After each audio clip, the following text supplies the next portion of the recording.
ഒന്ന് ശമൂവേലിന്റെ പുസ്തകം അദ്ധ്യായം 5.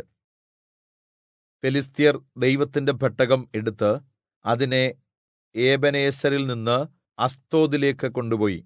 അവർ ദൈവത്തിന്റെ പെട്ടകം ദാഗോന്റെ ക്ഷേത്രത്തിൽ കൊണ്ടുചെന്ന് ദാഗോന്റെ വിഗ്രഹത്തിന്റെ അരികെ വെച്ചു. അടുത്ത ദിവസം രാവിലെ അസ്തോദ്യർ എഴുന്നേറ്റപ്പോൾ ദാഗോൻ യഹോവയുടെ പെട്ടകത്തിന്റെ മുമ്പിൽ കമിഴ്ന്നു വീണ് കിടക്കുന്നത് കണ്ടു. അവർ ദാഗോനെ എടുത്ത് വീണ്ടും അവന്റെ സ്ഥാനത്ത് നിർത്തി. അതിനടുത്ത ദിവസവും രാവിലെ അവർ എഴുന്നേറ്റപ്പോൾ ദാഗോൻ യഹോവയുടെ പെട്ടകത്തിന്റെ മുമ്പിൽ കമിഴ്ന്നു വീണ് കിടക്കുന്നത് കണ്ടു. ദാഗോന്റെ തലയും അവന്റെ കൈപ്പത്തികളും വാതിൽപ്പടിമേൽ മുറിഞ്ഞുകിടന്നു. തലയില്ലാത്ത ഉടൽ മാത്രം ശേഷിച്ചിരുന്നു. അതുകൊണ്ട് ദാഗോന്റെ പുരോഹിതന്മാരും ദാഗോന്റെ ക്ഷേത്രത്തിൽ കടക്കുന്നവരും അസ്തോദിൽ ദാഗോന്റെ വാതിൽപ്പടിമേൽ ഇന്നും ചവിട്ടുകയില്ല.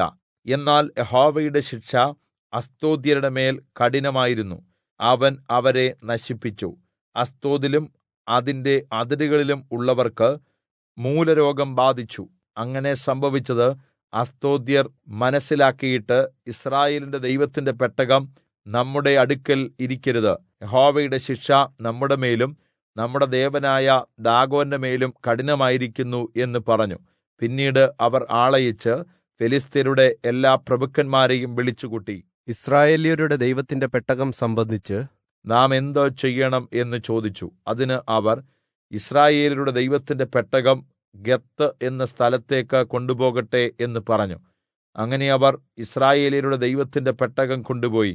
അവർ അത് കൊണ്ടുചെന്ന ശേഷം യഹോവയുടെ ശിക്ഷ ആ പട്ടണത്തെയും പട്ടണക്കാരെയും ബാധിച്ചു. അവർക്ക് മൂലരോഗം ബാധിച്ചു.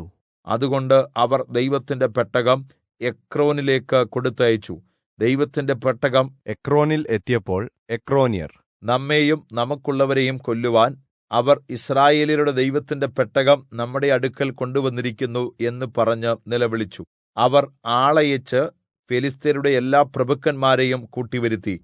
ഇസ്രായേല്യരുടെ ദൈവത്തിന്റെ പെട്ടകം നമ്മെയും നമ്മുടെ ജനത്തെയും കൊല്ലാതിരിക്കേണ്ടതിന് അതിനെ തിരിച്ചയക്കണം. അത് വീണ്ടും അതിന്റെ സ്ഥലത്തേക്ക് പോകട്ടെ എന്ന് പറഞ്ഞു. ആ പട്ടണത്തിലെങ്ങും മരണകരമായ പരിഭ്രമമുണ്ടായി. എന്തെന്നാൽ യഹോവയുടെ ശിക്ഷ അവിടെയും അതികഠിനമായിരുന്നു. മരിക്കാതിരുന്നവർ മൂലരോഗത്താൽ ബാധിതരായി. പട്ടണത്തിലെ നിലവിളി ആകാശത്തിലേക്ക് ഉയർന്നു.